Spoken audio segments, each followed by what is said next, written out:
Alright guys, Mobile Beats here. Just got done with the Whelen Vertex rear facing amber install. Some of you were watching me ask all the questions off Big Blue and some of the other guys with these lights, and I did a lot of research before doing this install. So here's just a little video for the final install so you can see what the final product was and how they operate and whatnot. You'll see above all the pictures and installation instructions if you guys would like to also do this. Don't hesitate to do something like this. It was a little intimidating taking a hole saw to the back of the cab, but once I did the one side, obviously there's no turning back, so did the other side and it turned out perfectly. I couldn't ask for anything better than this, and most people won't even realize that these are aftermarket. You probably think that they just came with the truck. So first of all, you see there 70 degrees. Oh yeah, for those of you that have snow right now, no snow in our parts. So been a nice day, good day to tackle all these installations, all this shit that my wife has been dealing with. So alright, so first things first, I wired this up on auxiliary 4. I got other plans for 1, 2, and 3. Plus these are very low amperage between the two. So up here, all I have is the lights on auxiliary 4. The sync switch, I'll show you that here in a second. This is just done so that driving on the road, I want to flip them off, flip them on, then they automatically come on and off. And they do have a memory function, so they will revert back to the last pattern that you had them on, which is kind of nice. So right now I have them set on what I will have them set on for 95% of the time, which is a quad flash alternating pattern. One's on phase 1 and one's on phase 2. Now I did this because you stop to change a spare on the tire, or change a spare, and help somebody, whatever you're doing, any highway use or anything where you might be on public roads. This is good for getting people's attention. You don't want, last thing you want is somebody getting rear-ended when you're trying to just lend a helping hand. So this is what I'll have for the pattern. Like I said, this is a quad flash. I don't know what the official name for it is. Alternating pattern.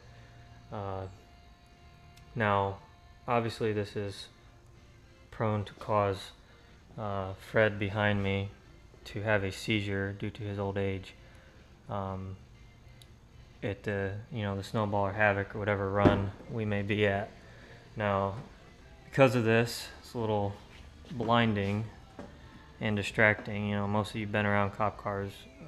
The lights get mesmerizing and they're bright enough that they might cause more damage than they do good. So on the inside of the back door, I mounted the sync switch on this back pillar. You probably can't see it light, but it's right here. It's perfect positioning. Now I did this because you need to be able to see the lights as you alternate through the patterns, or else you're gonna have a hell of a time. It's gonna take you forever. It already takes quite a while. So this switch is a momentary on.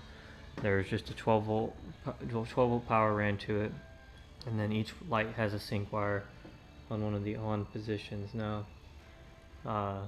it's basically for this setup.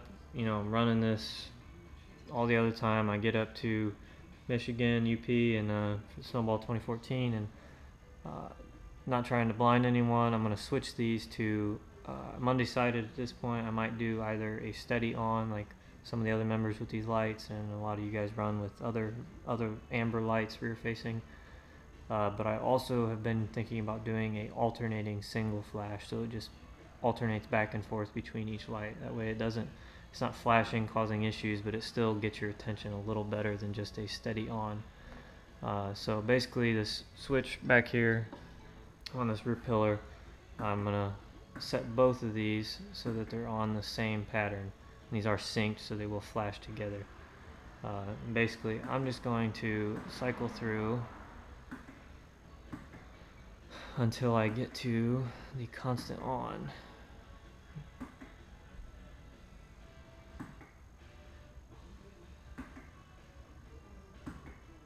Like I said, these are already hard enough to alternate back and forth between different patterns.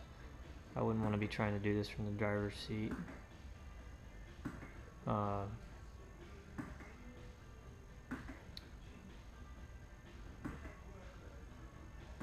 not that you'll switch very often. Alright, so left one's on constant on, right one's on constant on. There's two different sets of patterns. The first set is for when they're synced. So those all have phase 1 and 2, so it kind of takes a while to get through those, and it can get a little weird. But once you get past the sync patterns, there's another set of patterns, which is for the non-sync, so they don't flash together, they don't do anything, they'll operate independently as if you just had one single light. So that's what the constant on feature is for. See, you know, this is still perfect. I'm sure some of you have seen Big Blue set up. I believe a few other members have these. Went for the highest position, so that's why I went ahead and mounted these with the flange on the back of the cab like that. More than likely I'll end up running them like this, just due to not trying to have anything flashing during the run. See if I can find the alternating pattern. I believe there's 15 total patterns for the sync feature.